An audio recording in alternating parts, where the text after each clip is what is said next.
Hi guys, অনেকদিন পর তোমাদের জন্য নতুন একটা ভিডিও নিয়ে চলে এলাম। এই ভিডিওটা ছিল অনেকদিন আগেকার, ফাইনালি আমি এডিটটা কমপ্লিট করে তোমাদের জন্য নিয়ে এলাম। তো সেই দিনকে আমাদের বাড়িতে অনেক কিছু রান্না হয়েছিল। প্রথমেই ছিল তেল চচ্চড়ি, যেটা খেতে খুবই সুন্দর হয়েছিল, মানে আমি ওটা তো অনেকবার খেয়েছি।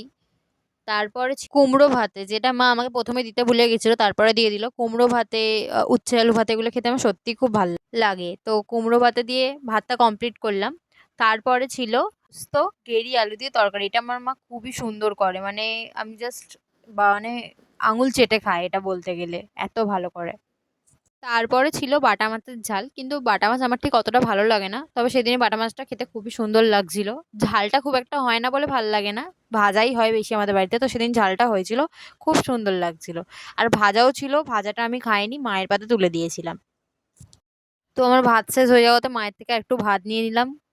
তারপর আবার তেলের তরকারি নিলাম, কারণ তেলের তরকারিটা সত্যি আমার মা ভীষণ ভীষণ ভালো করে। তো দুপুরের খাওয়াটা এই দিয়ে শেষ করলাম।